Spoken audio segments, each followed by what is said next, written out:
Oke, selamat sore teman-teman. Apakah kalian sudah lunch hari ini? Baik, terima kasih atas waktu dan kehadirannya pada sore hari ini. Kami dari calon guru penggerak Angkatan ke-9 akan melakukan diseminasi budaya positif. Tak kenal maka tak sayang. Oleh karena itu, perkenalkan saya memperkenalkan teman-teman saya, calon guru penggerak Angkatan ke-9. Untuk teman-teman, silakan berdiri di depan. Inilah teman-teman saya yang cantik. Oke, yang pertama saya akan memperkenalkan diri saya sendiri. Saya Zoe, calon guru penggerak Angkatan ke-9. Ada teman saya.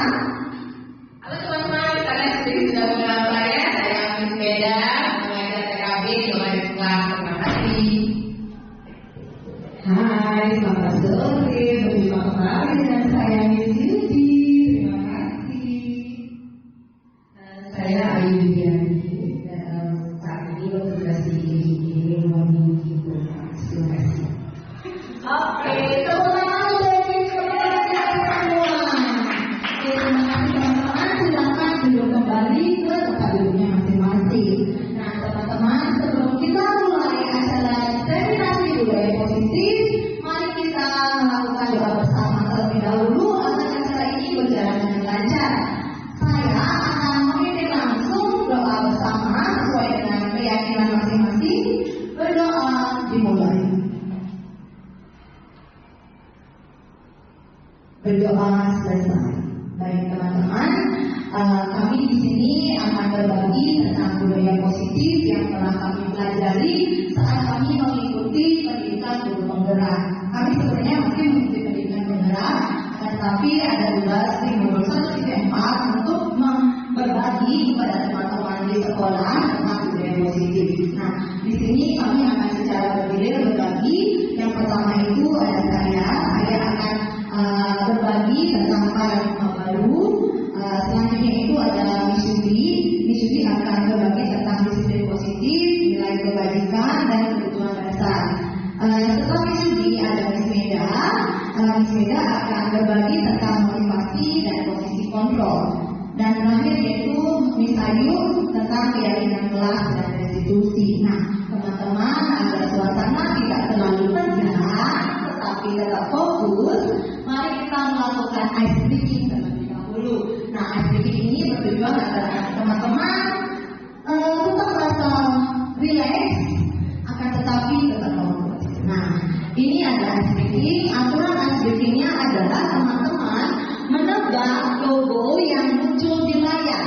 Setelah teman-teman menebak, nama logo yang benar akan muncul di layar. Oke, jika jawaban teman-teman benar, mari kita bertepuk tangan bersama-sama. Oke, teman-teman sudah siap?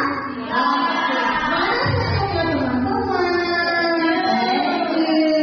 Oke, kita mulai logo yang pertama ya teman-teman. Nah, ini logo apa ya? Ayo, teman-teman pasti tahu. Ya, nah, oke, mari kita coba apakah ini ya. Wow. Nah, logo kedua. Oke, siapa yang tahu? Ya, bisa. Apa nih? Puma. Oke, bisa Puma. Ya, benar sekali. Oke, logo ketiga. Wow. Apa? Oke, kita cek teman-teman. Benar sekali. The next logo. Nah, oke. Pilih istri. Mozilla Firefox. Benar sekali. Benar sekali. Next logo. Nah, yang ini. Oke. Jendela. Benar itu jendela. Oke, let's check ya. Apakah ini jendela? Windows. Oke, tidak apa-apa. Oke, the next logo. Nah, ini logo apa ya? Balik School. Oke, benar sekali. Ini balik di logo balik di sekolah kita tercinta. Dan yang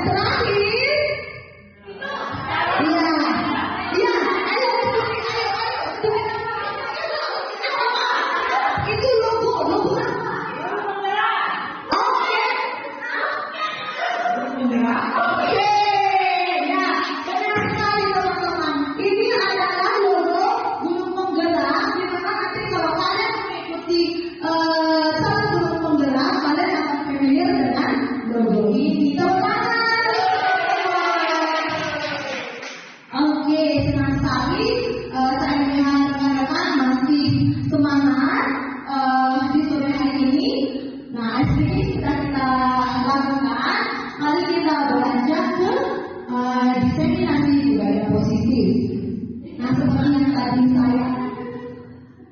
yang tadi saya katakan, di sini di slide ada konsep inti budaya positif, ada perubahan paradigma belajar, disiplin positif, nilai-nilai kebajikan, kebutuhan dasar manusia, motivasi perilaku manusia, posisi kontrol guru, keyakinan jelas dan segitiga evolusi. Nah, semoga apa yang nanti kita bagi itu bermanfaat, memberikan dampak positif untuk teman-teman sebagai guru dan juga siswa-siswa teman-teman. Begitu dengan visi misi sekolah begini. Baik, kita akan mulai dengan pembelajaran dengan paradigma baru. Mungkin teman-teman di sekolah pagi ini sudah melakukan pembelajaran berdiferensiasi. Dan sudah tidak asing lagi apa itu pembelajaran berdiferensiasi. Nah, di sini kami sudah belajar bahwa pembelajaran dengan paradigma baru merupakan pembelajaran yang dirancang berdasarkan prinsip pembelajaran berdiferensiasi.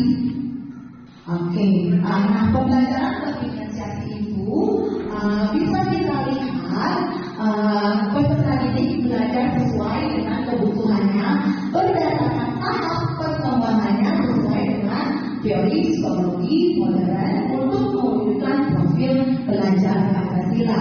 Di sini maksudnya berdasarkan perkembangan sesuai dengan teori psikologi. Jadi teman-teman yang belajar di KJA materi apa sih yang cocok untuk anak-anak umur KJA begitu dengan KJB. Nah, di sini profil belajar Pancasila. Profil pelajar Pancasila itu ada 6. Mungkin teman-teman sudah tahu. Jadi saat proses pembelajaran dilakukan, kita harus berdasarkan dengan profil belajar Pancasila. Nah, itu ada beriman dan bertakwa kepada Tuhan Yang Maha Esa dan berakhlak mulia. Yang kedua itu adalah berkebinekaan global, dan yang ketiga itu bergotong royong, kreatif, bernalar kritis, dan mandiri. Jadi ketika kalian menciptakan pembelajaran yang berdiferensiasi, tetap berdasarkan dengan profil belajar Pancasila. Oke. Nah, itu tentang paradigma baru. Nah, di sini mengubah paradigma stimulus respon ke pendekatan teori kontrol. Yang awalnya mungkin pemikiran kalian seperti ini, tapi di teori kontrol dengan adanya paradigma baru, maka konten kita juga akan berubah, pemahaman kita juga akan berubah. Nah, di sini ada stimulus respon dan juga teori kontrol. Nah, pada stimulus respon ini kita menganggap realitas itu kita itu sama, kebutuhan murid-murid itu sama. Tetapi dengan adanya paradigma baru bahwa kebutuhan setiap anak itu berbeda. Nah, yang kedua yaitu semua orang memiliki hal yang sama. Kita berpikir bahwa setiap anak memiliki hal yang sama, tetapi di teori kontrol yang sudah kita pelajari, setiap orang memiliki gambaran yang berbeda. Oleh karena itu kita membutuhkan pembelajaran yang berdiferensiasi. Nah, yang ketiga itu kita mencoba mengubah orang agar pandangannya sama dengan kita. Jadi kita sebagai guru itu tidak bisa membuat atau mengubah pandangan orang itu agar sama, seperti itu di teori kontrol. Dan ada beberapa lagi yaitu perilaku guru dilihat sebagai suatu kesalahan. Biasanya ketika anak melakukan sesuatu hal yang kita anggap guru itu adalah sebuah kesalahan. Tetapi teori kontrol semua perilaku itu memiliki tujuan.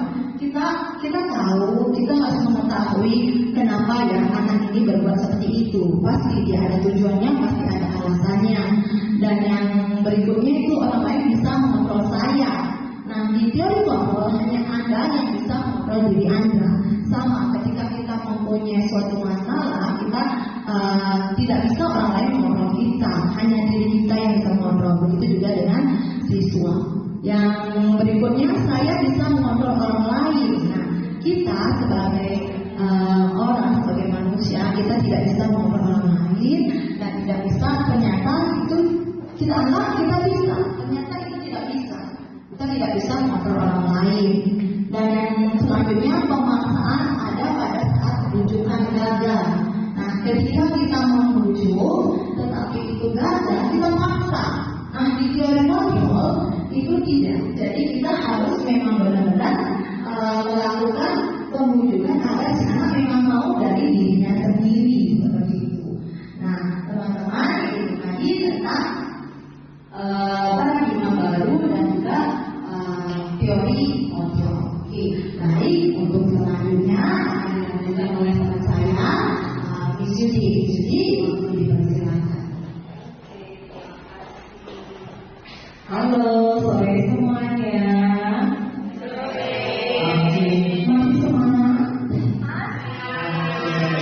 Nah, sekarang di sini saya akan sharing mengenai disiplin positif, teman-teman. Mungkin teman-teman sudah pernah membaca di PMM tentang disiplin positif. Itu ada di salah satu topik dari 33 topik di PMM itu. Salah satunya adalah disiplin positif ini. Kalau saya bisa berbagi dengan kalian semua, ini topik yang sangat luar biasa menurut saya. Jujur, dari pengalaman saya sendiri, saya merasa tersentuh sekali dengan mempelajari budaya positif ini. Mungkin ada yang bisa berbagi dengan saya, ada yang tahu apa sih itu disiplin positif menurut teman-teman. Ada yang mau memberikan komentar? Jangan khawatir teman-teman, di sini tidak ada yang benar atau salah. Saya cuma ingin tahu apakah kalian tahu apa sih itu budaya positif menurut kalian, bukan menurut buku ya, tapi menurut kalian. Ada yang mau coba memberikan komentarnya? Oke, hijau. Menurut saya disiplin positif itu adalah upaya untuk menumbuhkan kedisiplinan terhadap siswa dengan cara yang halus dan contoh-contoh serta pendekatan bersama. Luar biasa. Sudah membaca PMM sini? Oke, maka kan tahu. Jadi benar sekali yang dikatakan oleh Julie ya teman-teman. Jadi apalagi termasuk di PAUD ya, kita hendaknya merasa disiplin positif. Kenapa? Itu untuk meningkatkan penguasaan diri anak-anak itu sendiri.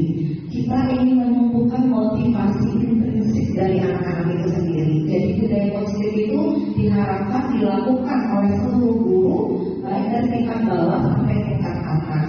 Nah, kalau boleh saya simpulkan, saya kaitkan dengan jawaban Miss Judy tadi, bahwa disiplin positif itu adalah cara menerapkan disiplin yang mengajarkan anak bertanggung jawab. Jadi nanti goalnya adalah anak itu bertanggung jawab, ya. Kemudian menumbuhkan kesadaran diri atau motivasi intrinsik. Jadi kalau sudah ada kesadaran dalam diri anak itu sendiri, apapun yang kita berikan, apapun yang mereka dapatkan itu akan terlaksana dengan baik. Kemudian, kesadaran diri serta tanggung jawab ini berdasarkan atas nilai-nilai kebajikan. Jadi di sini sudah dibilang bahwa nilai-nilai kebajikan. Apa sih nilai kebajikan itu? Ada yang tahu? Apa nilai kebajikan? Mungkin sudah pernah mendengar atau tiba-tiba teringat kebajikan. Kebajikan itu bajikan, baik artinya. Jadi berdasarkan atas nilai-nilai baik. Begitu ya teman-teman. Belum bisa? Belum? Iya. Oke, nah disiplin positif di sini yang dapat mengontrol itu adalah diri kita sendiri. Ya, jadi tidak boleh ada paksaan dari orang lain. Jadi untuk mengontrol diri ini, maka setiap anak itu harus dibekali dengan pendidikan yang baik, seperti itu ya teman-teman ya. Kemudian disiplin positif dapat membuat murid memahami dan menyadari berdasarkan motivasi internal. Nah ini yang saya katakan tadi, motivasi intrinsik. Jadi kalau sudah ada motivasi intrinsik, segala sesuatu yang dilakukan akan berjalan dengan baik, seperti itu. Dan ini bukan diakibatkan oleh paksaan, pujian atau hukuman. Jadi mungkin kalian selama ini ada yang menerapkan hal ini kan, kayak misalkan kalian nyuruh anak-anak sesuatu, terus kalian ingin sesuatu.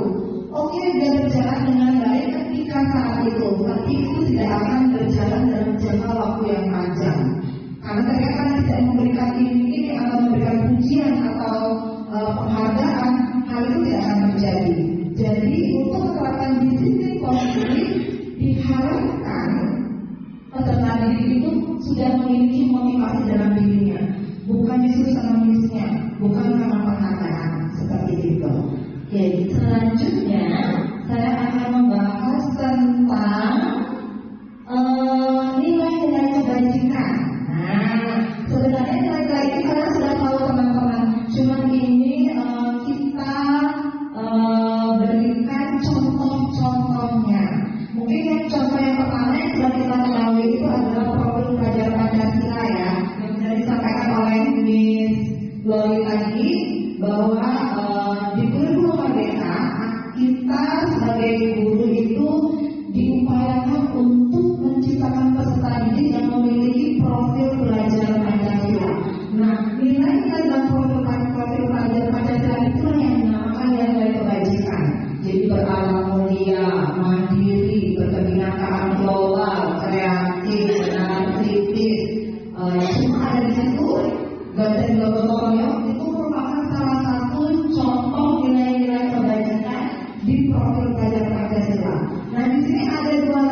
dipenuhi.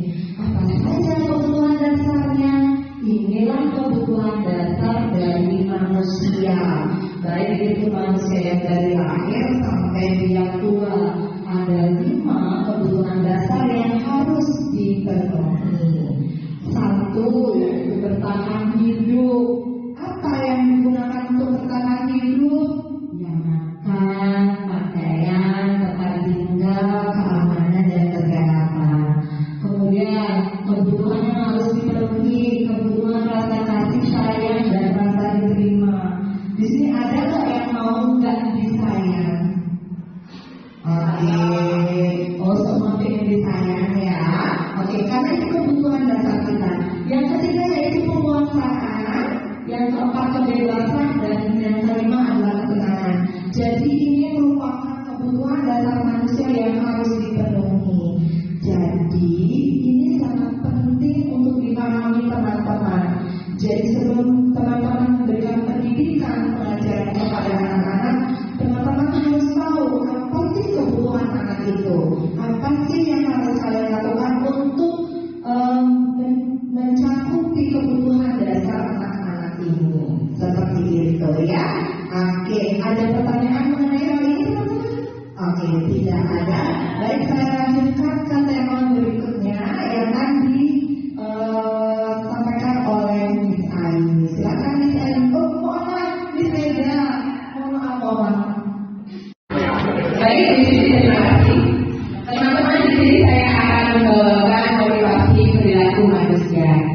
Di dalam budaya positif ini pasti ada motivasi terhadap peraturan yang kita buat atau sekolah buat atau kita yakini di sekolah maupun di kelas. Oke, baik teman. Di sini saya ada kasus. Coba teman-teman bantu saya untuk menelaah kasus ini. Guru datang tepat waktu. Pasti teman-teman sudah pernah datang tepat waktu kan? Sekali. Terus di balik itu pasti ada motivasi. Apa benar? Coba mungkin di sini bisa bantu saya. Apa motivasi di sini untuk datang tepat waktu ke sekolah? Untuk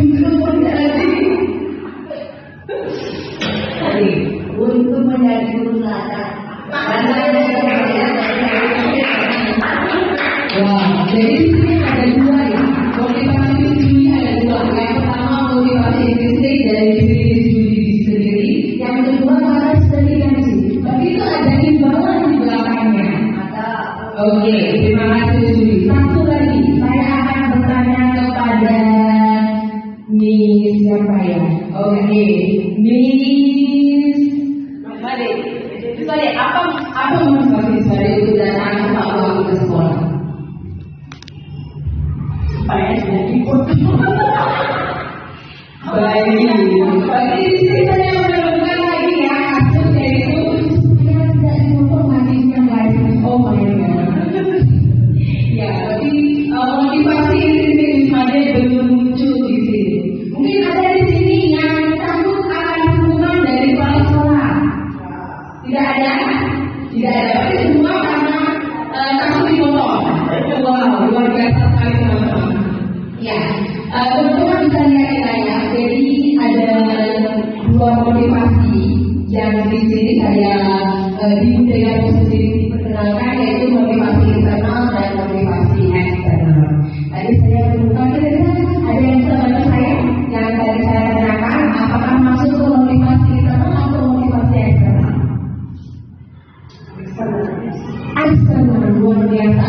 Ya, jadi saya menemukan tadi untuk menghindari ketidaknyamanan hukuman atau untuk mendapat imbalan penghargaan dari orang lain. Jadi di sini untuk anak-anak tidak diajarkan, ya, maksudnya tidak diajarkan. Di sini peran guru itu bagaimana cara untuk menumbuhkan motivasi intrinsik anak.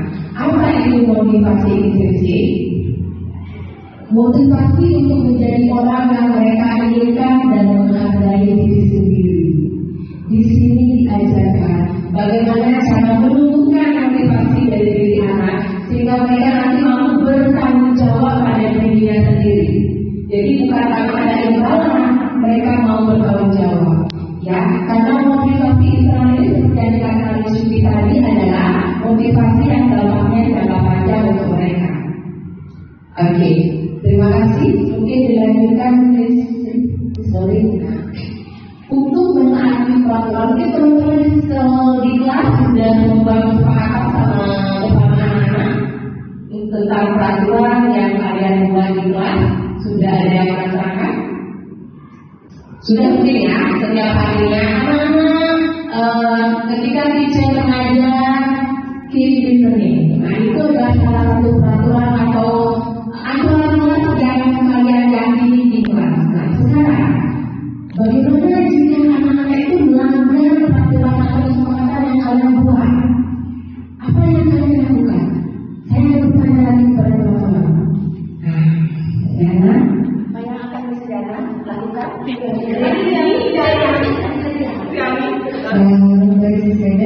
Jadi seperti di kelas saya, kelas kuliah biasanya saya dan anak-anak ada kesepakatan bisa apa yang menjelaskan di depan kelas, kemudian ada salah satu anak yang bagus begitu, tidak memperhatikan penjelasan, biasanya dia akan mengajak cara itu dan menyuruhnya untuk duduk di tinggi chair. Jadi anak-anak yang mau duduk itu harus duduk di sana dengan konsekuensinya tidak boleh ikut main seperti itu. Thank you. Terima kasih Desiani. Ya, ini dari sini kita harus berubah paradigma kita ya. Tadi saya jelas mendengar penjelasan Desiani itu memberikan konsekuensi kepada anak yang tidak mau mendengarkan gurunya. Sebenarnya ini tidak sangat dianjurkan teman-teman. Kenapa? Karena ini akan membawa ke sekolah anak sendiri. Jadi untuk jangka panjangnya itu mereka itu merasa terbebani. Mungkin di sini zaman saya dulu tidak guru ini guru matematika yang sangat tidak sekali. Jadi teman-teman juga punya pengalaman. Guru matematika saya ini kalau kami tidak bisa, kami langsung dilempar pakai kasus. Sama sendiri, apa perasaan itu bisa sekarang? Benar. Memiliki rasa dengar? Benar. Itu terjadi sama Yusri. Dia paham Yusri. Kalau repot itu diambil kepalanya, di-stop, kepalanya bersama itu merusak psikologi anaknya. Kalau saya itu sampai sekarang masih ada rasa kecewa dengan guru itu. Bayangkan itu Pak, pelaku pulau sekali semalu luar biasa ya. Itu sangat tidak baik. Nah di sini tadi Miss Riani memberikan konsekuensi. Ya, jadi yang lebih baik itu nanti akan dijelaskan kepada dari Miss Ayu ada cara yang terbaik bagaimana cara mengontrol atau mengontrol anak saat mereka melakukan kesalahan. Oke, lanjut saja di sini apa perbedaan hukuman dan konsekuensi. Kalau hukuman itu sesuatu yang menyakitkan harus terjadi. Ya, kalau konsekuensi sesuatu harus terjadi. Jadi awalnya kita buat kesepakatan, kemudian ketika anak melanggar, anak akan mendapatkan konsekuensi. Terus kemudian buat anak sakit hati seperti yang saya rasakan sampai sekarang. Mudah-mudahan guru itu masih hidup dan sehat ya. Ya saya tidak tahu. Kemudian anak menghargai disiplin, emang benar. Tapi di dalam bahasa bahwa pada zaman itu masih merasa berat untuk menerima konsekuensi itu.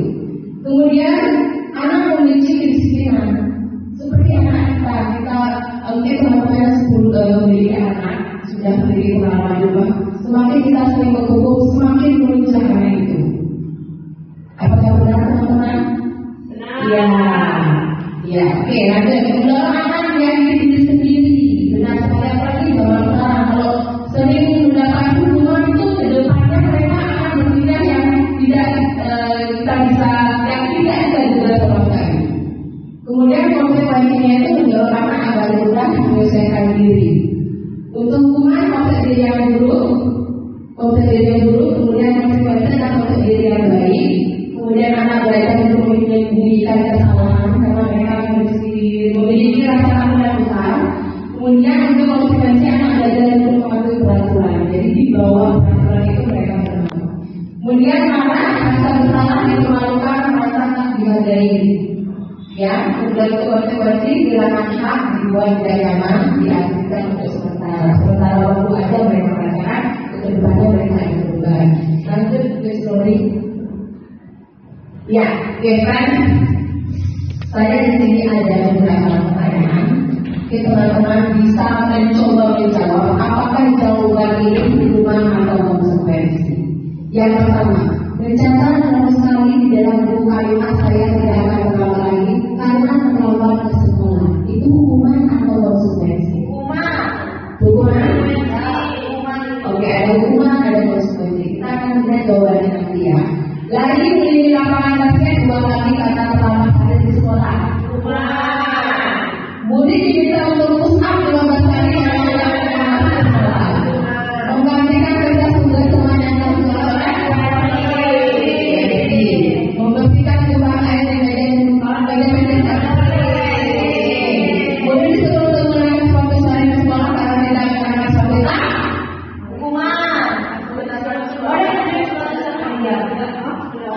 disuruh untuk mengenakan sepatu sehari ke sekolah karena tidak mengenakan sepatu atau tidak mengenakan ya konsekuensi. Oke, ada hukuman, ada konsekuensi. Nanti kita lihat jawabannya. Kemudian lagi memberi lapangan basket dua kali karena terlambat sekolah untuk pelajaran PJOK.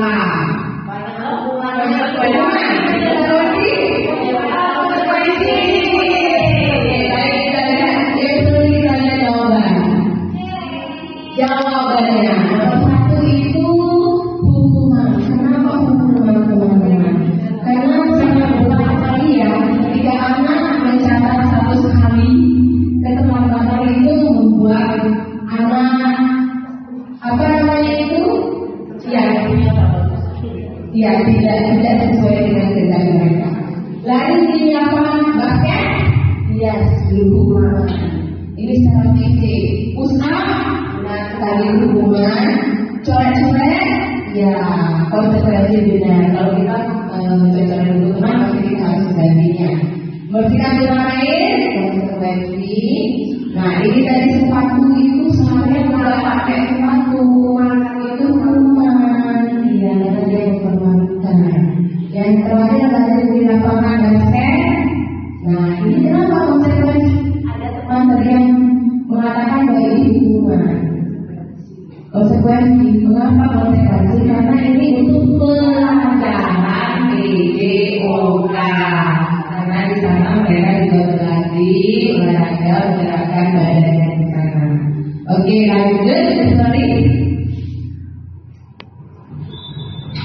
Oke, di sini tadi juga kita bahas hukuman, konsekuensi, dan cara yang tepat untuk mengatasi masalah anak itu dengan cara restitusi. Mungkin nanti Ayu mungkin akan menjelaskan banyak di sini ya apa itu restitusi. Terima kasih. Lanjut story. Nah, ini posisi kontrol seorang guru. Ini sangat penting dipahami ya guys. Jadi dalam posisi kontrol seorang guru, mungkin teman-teman sudah ada yang tahu apa saja sih posisi kontrol seorang guru? Ada yang tahu? Tidak? Oke, lanjut saja story. Jadi posisi kontrol seorang guru itu ada 5. Lanjut story. Jadi ini mispersepsi, nanti langsung saja ke sini karena itu berkaitan. Yang pertama adalah penghukum. Ya, saya akan memberikan contoh bagaimana posisi kontrol sebagai penghukum. Misalnya ada anak yang terlambat. Kalau seorang guru memiliki posisi kontrol penghukum, apa yang kira-kira guru lakukan di sana? Hukum anaknya. Iya, dihukum. Coba di sini kalau menghukum anak bagaimana caranya? Suruh berdiri dengan keras.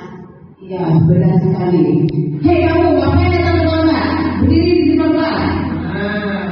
Coba dibayangkan bagaimana perasaan anak jika kita berada pada posisi kontrol ini. Apakah sangat baik diterapkan? Tidak.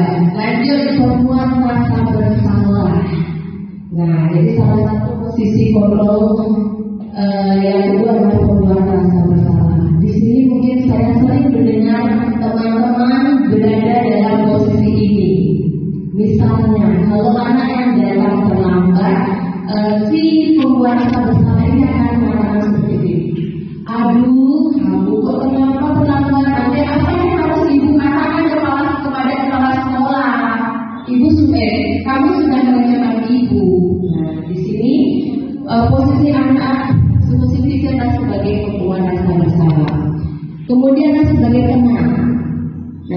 sebagai teman ini, mengerti posisi kontrol sebagai teman? Kita mengajak anak itu seperti berteman. Misalnya, anak datang terlambat ke sekolah. Jadi posisi seorang teman, guru seorang teman, tidak apa-apa datang terlambat. Besok jangan ulang lagi ya. Kalau posisi sebagai teman, menurut teman-teman bagaimana? Apakah baik untuk anak-anak? Baik. Secara teori, posisi kontrol sebagai teman itu tidak disarankan. Karena anak-anak tidak, ke depannya mereka tidak akan lagi, mereka tidak lebih bertanggung jawab lagi. Ya, oke. Berikutnya pemantau, posisi guru sebagai pemantau. Posisi guru sebagai pemantau ini memantau anaknya. Nah, seperti kasus yang tadi, misalnya anak datang terlambat, guru itu sebagai pemantau. Guru akan mengucapkan, mengapa terlambat? Kesempatan apa yang kamu ingat? Kesepakatan apa yang kita buat kemarin? Nah, itu memantau anak itu. Ya, jadi yang terakhir itu adalah manajer. Nah, posisi manajer ini di mana manajer membantu anak untuk mencari jalan keluar atau mencari solusi, ya, terhadap permasalahan yang dihadapi. Misalnya, anak datang terlambat, terus kita sebagai guru itu tidak menghukum atau membuat rasa bersalah atau menjadi teman atau membantu, tidak. Tapi misalkan sebagai manajer dengan cara bagaimana cara kita mencari solusi, bukan kita yang solusinya, anak-anak itu bisa mencari solusinya sendiri. Contohnya, misalnya si A datang terlambat, kita bertanya, mengapa datang terlambat? Seperti itu. Mengapa? Tahukah ini jam berapa? Terus apa yang kamu lakukan supaya kamu tidak datang terlambat lagi? Jadi di sini kita sebagai guru berusaha untuk menjadi manajer sehingga mereka anak itu mampu mencari solusinya mereka sendiri. Ya, sebagai guru teman-teman mungkin mulai mencoba untuk memposisikan diri kalian menjadi manajer. Ya, karena ini sangat baik untuk anak ke depannya. Jadi ini baik untuk anak pada jangka panjang sehingga mereka memiliki rasa tanggung jawab yang besar pada diri sendiri. Ya, sehingga nanti anak-anak itu bisa menjadi seorang pemimpin. Oke, terima kasih. Lanjut sudah. Oh iya, contohnya. Sekarang kita ada contohnya teman-teman. Nah, nomor 6. Ini adalah siswa tidak pakai atribut lengkap satu pasal bendera. Ada hormat pada bendera selama 1 jam. Posisi apa itu? Penghukum. Coba kita lihat jawabannya. Iya, betul sekali. Terus kemudian berapa kali Bapak harus memberikan amal merasa bersalah, benar sekali. Berikutnya seperti ini. Kasus berikutnya siswa tidak memakai atribut lengkap satu bendera nama. Ayo dong ikuti aturan sekolah. Sebagai teman, kalau sebagai teman ini seperti yang sudah dikatakan tadi itu mereka efeknya tidak ada panjang maksudnya. Jadi jangan pendek. Kamu sudah melanggar peraturan sekolah, kamu tahu konsekuensinya. Kalau cara kamu beri atributnya, otomatis dan jangan diulangi lagi. Posisi guru sebagai apa sih teman? Pemantau. Benar sekali juga. Yang terakhir, ini yang kita dambakan ya. Posisi kontrol yang terakhir. Apakah kamu tahu kesalahanmu? Kira-kira bagaimana kamu memperbaiki kesalahanmu? Jadi sini guru itu membantu anak untuk mencari solusinya sendiri. Bagaimana teman-teman? Ya,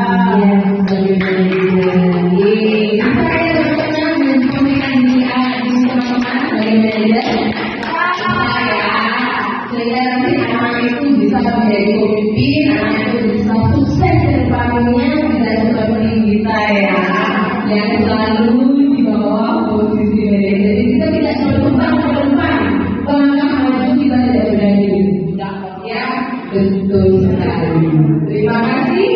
Baik, untuk penjelasan tentang kegiatan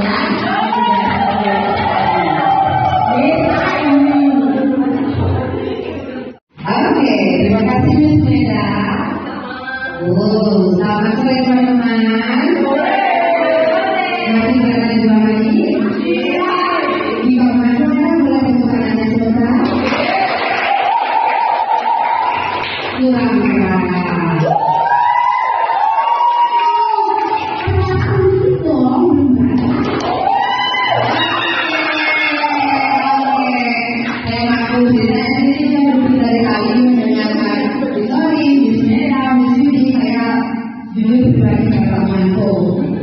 Dan saya yakin teman-teman juga seperti itu ya, karena kekurangan oksigen, jadi di sini di dalam sini kekurangan oksigen, kita mengantuk makanya keluar.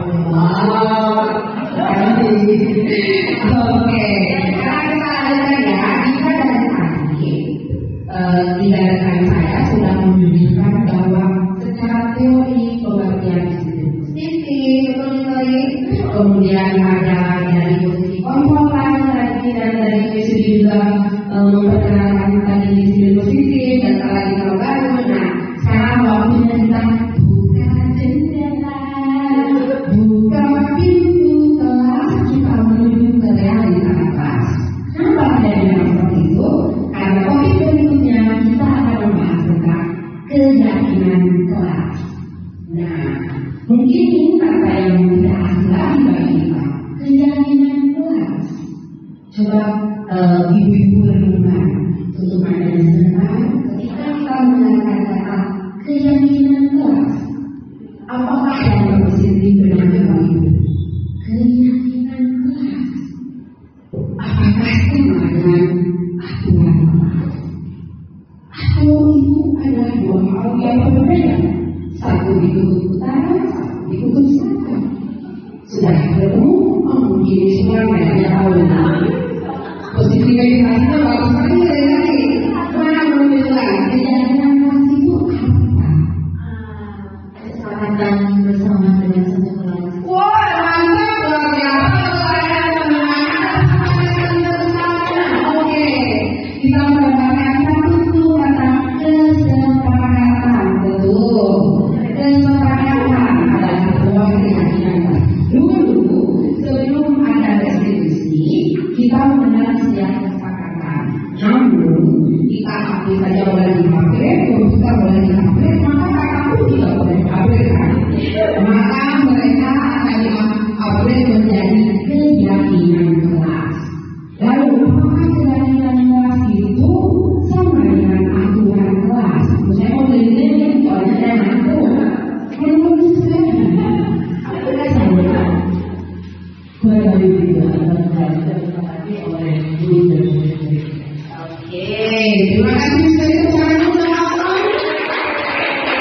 Oke, saya percepat ya karena waktu kita tinggal 10 menit lagi. Seperti yang kita bahas ini, keyakinan kelas itu merupakan sebuah kesepakatan yang dihasilkan dari proses dialog, proses diskusi yang melibatkan dua belah pihak, dari guru dan juga dari siswa. Tidak hanya datang dari guru, tetapi merupakan usulan-usulan siswa yang ditampung oleh guru, yang dicari intisarinya, terus akan diubah menjadi sebuah kalimat positif. Itu kalimat positif yang nantinya akan menjadi sebuah keyakinan bersama yang seyogianya bisa dijalankan dengan rasa tanggung jawab. Dan ingat, tadi ada motivasi yang disampaikan oleh Miss Meda, terdapat motivasi eksternal dan intrinsik.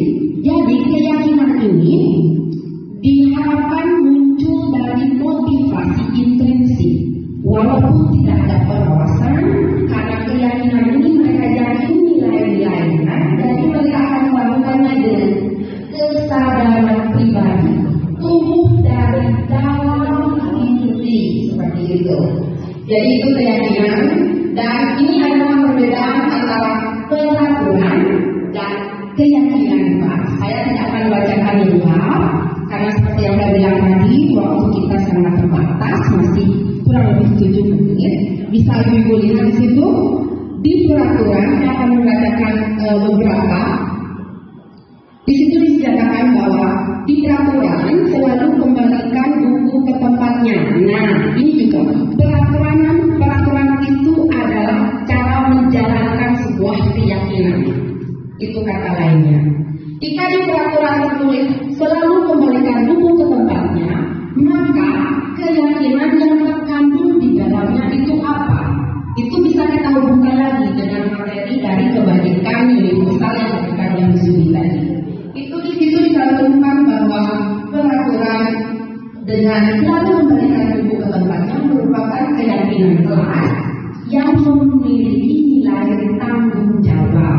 Nah, begitu juga dengan seterusnya sampai yang tadi saya akan bacakan terakhir. Jangan berlari di keras atau di koridor. Berarti ini keyakinan yang diyakini nilai yang terkandung di dalamnya yaitu nilai keselamatan dan nilai keamanan. Nah, seperti itu kira-kira keyakinan kelas.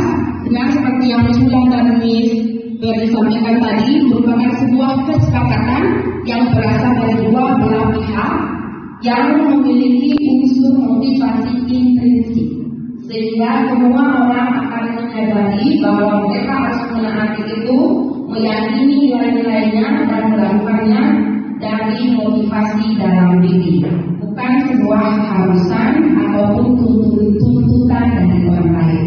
Nah, berikutnya kita akan mengenal dengan istilah segitiga restitusi. Inilah lanjutan dari Miss Meda tadi.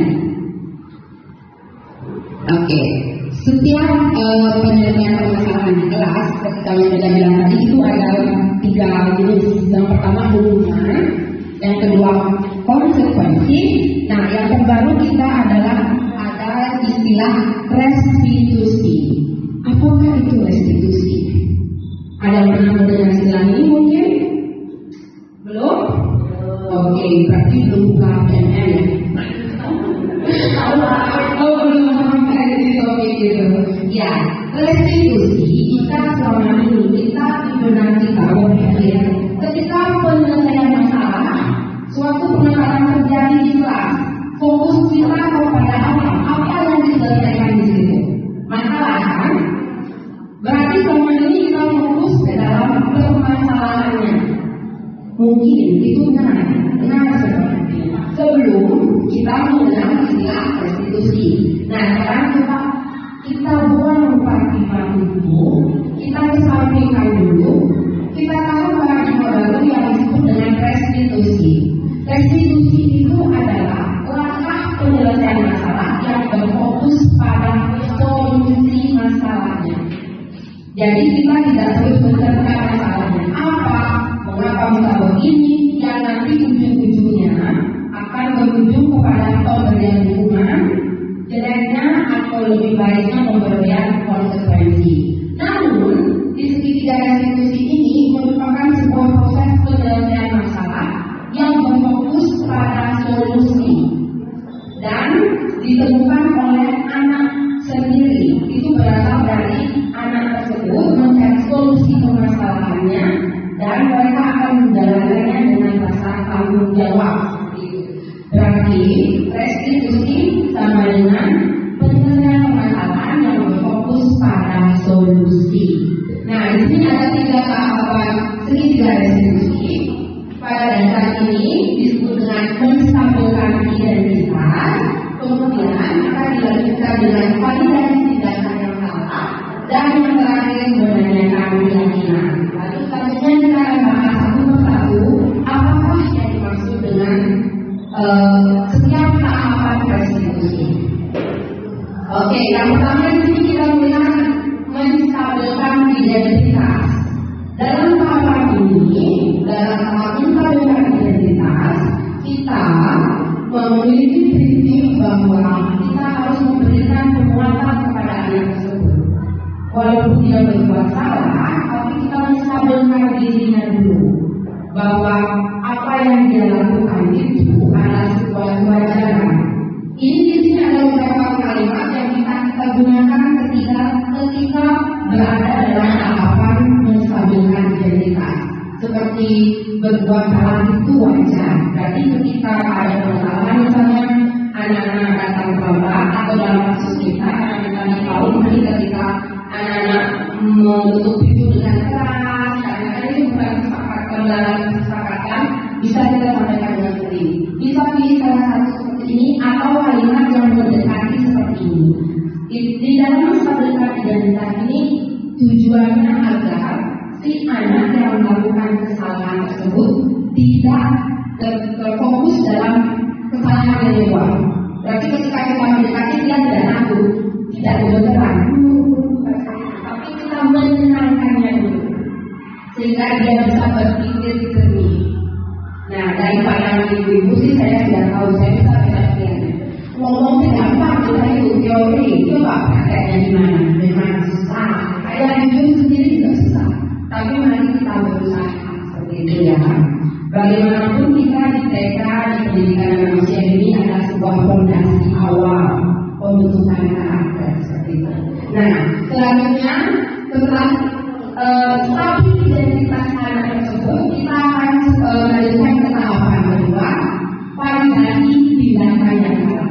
Jangan terkecoh dengan kata validasi tindakan yang salah. Di sini bukan berarti kita membenarkan bahwa dia itu salah, bukan. Kita tetap mengatakan bahwa apa yang dia lakukan itu salah, memang betul salah. Tapi kita tidak membenarkan. Namun kita akan menawarkan sebuah jalan keluar. Makanya kita validasi bahwa memang benar yang tadi itu kamu berbuat salah.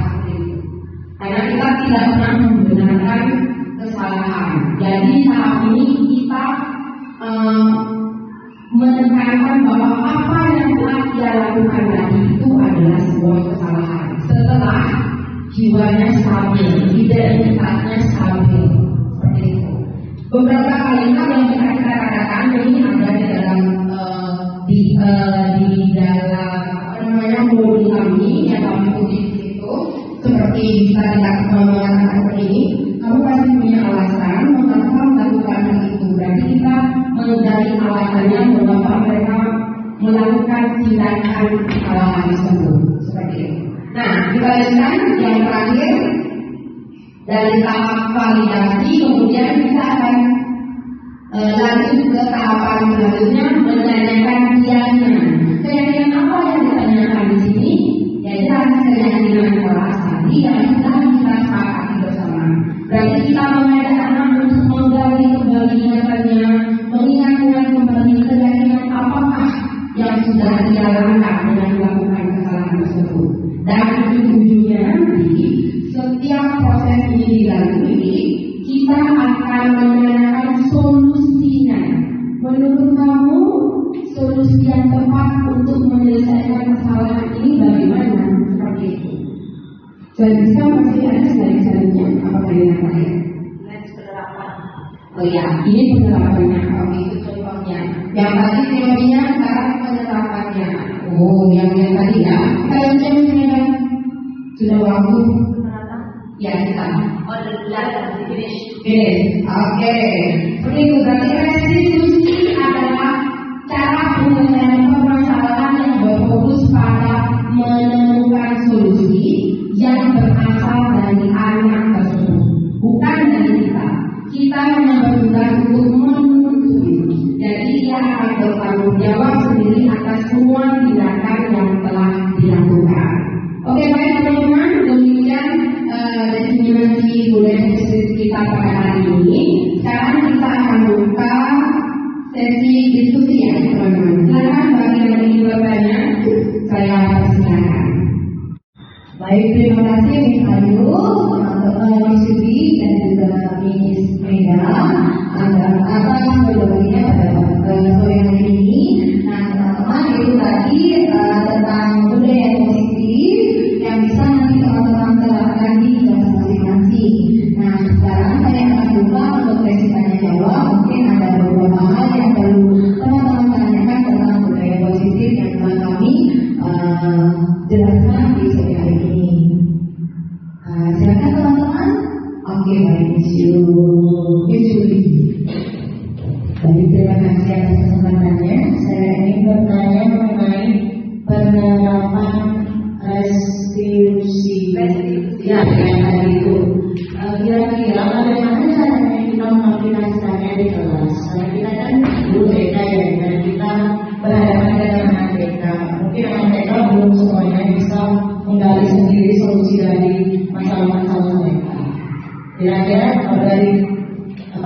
murni dari anaknya sendiri yang bisa mencari solusi masalah itu, atau kan mungkin bisa masukkan dari kita sebagai guru. Oke, pertanyaan yang luar biasa. Jadi kalau tangan dulu untuk pertanyaan dari sendiri. Oke, baik, saya akan coba menjawab terlebih dahulu sebelum saya ke teman-teman. Kemarin kita mencoba untuk menerapkan restitusi. Nah, di situ saya mempunyai masalah di kelas salah satu anak saya itu datang terlambat. Nah, setelah dia masuk ke kelas, saya persilakan dulu, habis itu saya dengarnya, oke, namanya Elena, kalau nggak salah, Elena habis makan, kita ketemu, kita berbicara berdua ya, baik Miss. Nah, saya ajak ke sisi room. Nah, di sisi room saya menggunakan sistem segitiga restitusi. Saya bilang kepada Elena, setiap orang memiliki kesalahan. Kita menggunakan seperti bahasa orang dewasa terdahulu. Yang bisa bukan Elena saja yang salah. Iya benar sekali Elena, kebetulan ini anak memang kita berbicara. Jadi dia menjawab ya Miss, kan bukan Elena saja yang salah. Iya benar sekali Elena, Miss juga pernah salah. Nah sekarang saya mau tanya, kenapa Elena datang terlambat? Jadi kita bertanya alasannya dulu. Kenapa terlambat? Dia bilang, soalnya kepang dapurnya panjang gitu. Terus kita bertanya, siapa yang kepangin? Seperti itu, mbaknya. Dia bilang, terus Elena bangunnya jam berapa? Kita dari dulu, kenapa bisa kepangannya panjang dan itu mengakibatkan dia terlambat? Ternyata dia bangunnya kesiangan gitu. Terus saya tanya, keyakinan di kelas itu seperti apa? Datangnya tepat waktu. Nah, besok Elena harus bagaimana ke sekolahnya? Datang terlambat nggak? Nah, karena ini anak TK, jadi tanyakan seperti itu. Dia bilang, enggak Miss, Elena datangnya harus tepat waktu. Terus kalau Elena datang tepat waktu gimana? Ikat rambutnya pendek, dia bilang gitu. Nah, saya bilang, boleh Elena ikatnya panjang, tapi Elena harus gimana ya? Tadi Elena bilang datangnya bangunnya siang ya, iya. Berarti Elena gimana? Bangunnya pagi Miss ya.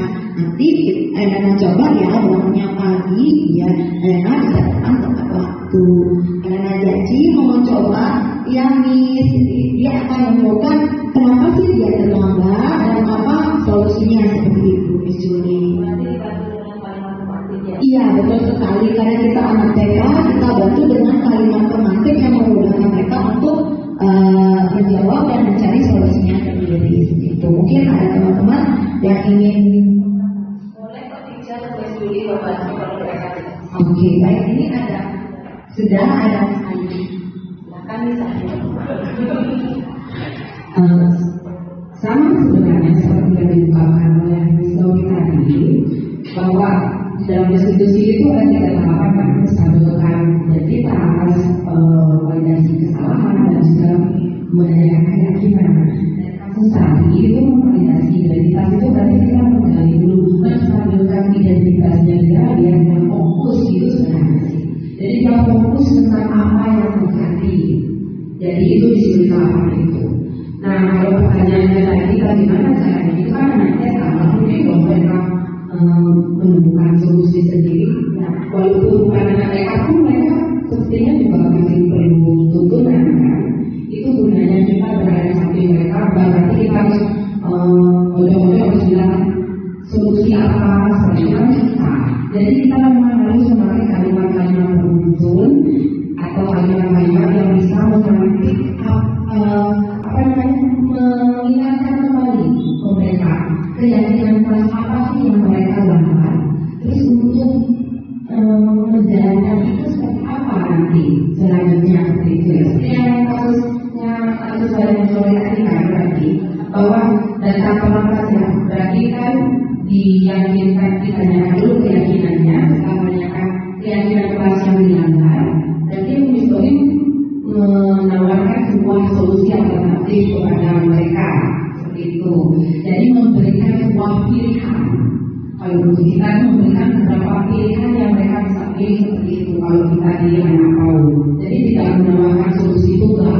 Kalau solusi tunggal itu kan berarti solusinya dari kita. Ya kan?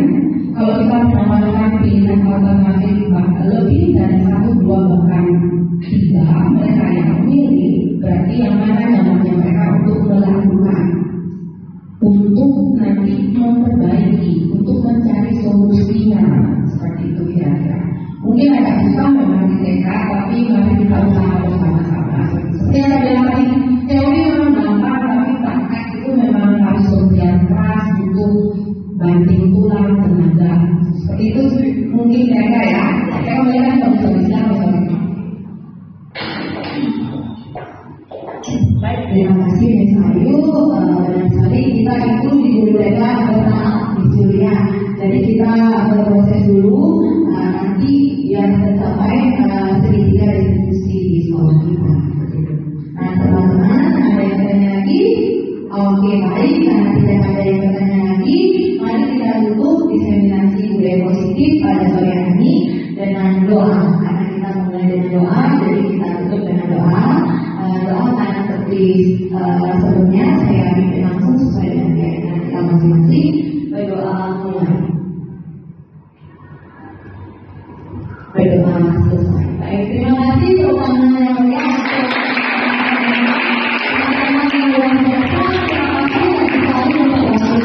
Salam dan bahagia dari kami. Salam dulu dalam kata 9.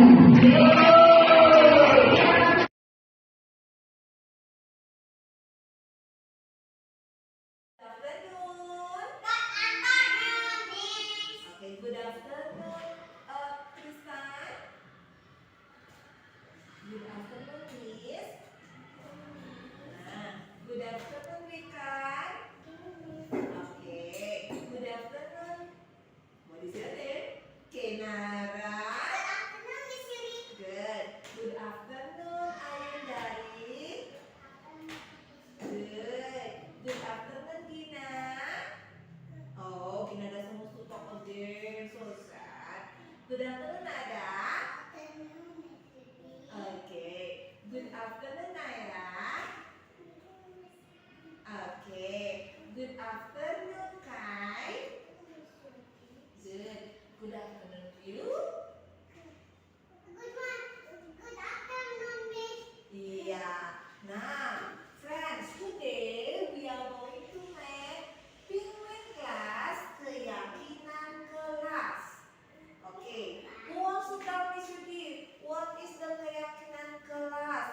sushi, no